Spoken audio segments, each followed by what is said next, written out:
because when you're doing certain bits of dancing,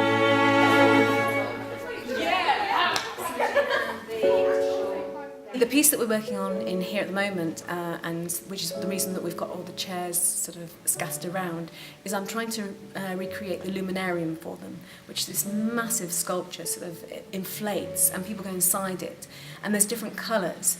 The whole feeling of Sapphire is taking countries that used to have hosted the Olympics in the past, and St Branstan's Greece.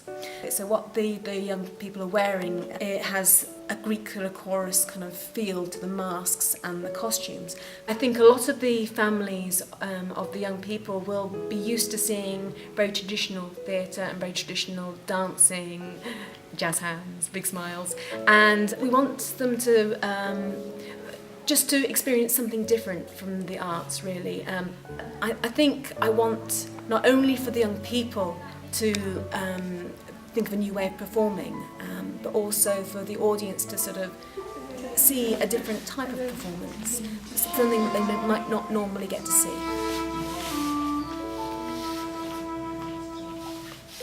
My name's Amy Kendall, I'm 14 and I go to Branston Community Academy. I volunteer because next year I'm doing performing arts for GCSE and it was a way to get involved with the community. During this performance we're doing movements on earth and farming and just getting involved in the pastime of Branston. It's benefited me a lot because before I actually came here I didn't know what I was doing at all. So now I've got more of an understanding of what the event is. How are you hoping Saturday will go? I'm hoping it'll go really well and hopefully we won't make any mistakes. So, should be good.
My role on this project is as a composer, so today particularly the soundtrack that you hear playing in the Luminarium has actually been composed by me, and I'm also effectively conducting the singers who sing along to part of the track as well. And why did I become involved in this festival?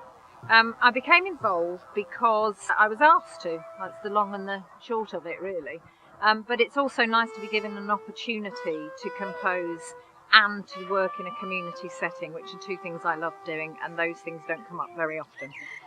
The comparison between this and the Lincoln Festival is a very different site. So in Lincoln, if you imagine, the site itself was the spectacle as the Luminarium is here, in that you had the cathedral and walking around the Bishop's Palace.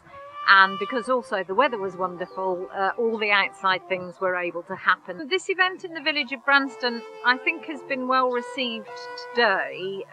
When you think how awful the weather's been, it's been amazing the number of people who've come through, and the comments that I've managed to pick up seem to be very positive and that they've enjoyed it.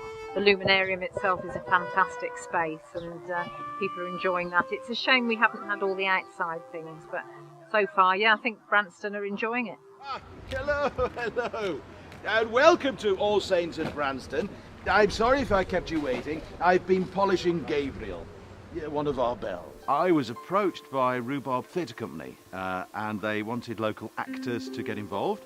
I run a little troupe of actors in Branston that perform at the local pub and for charity, and so myself and a couple of my friends got involved in the event, and they asked me to be the vicar, which is great.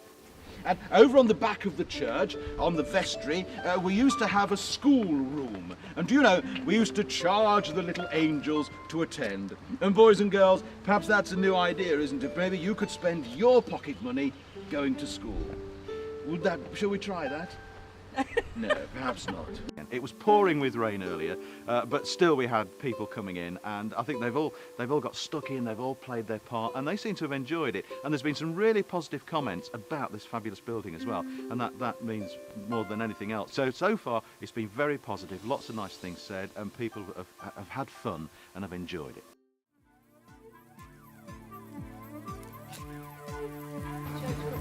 Very good, well done, 10 brownie points for you. The church actually caught fire. Disaster struck the church in 1962 on Christmas Day. We've just been to see the people from the Forge, and then we've just come straight here, and I think it's really good.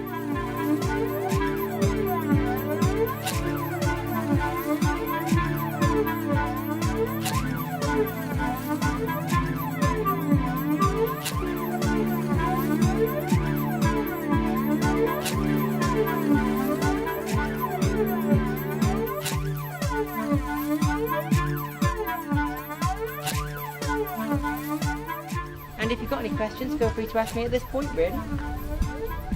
Nope, that's fine, then off you go, enjoy yourself.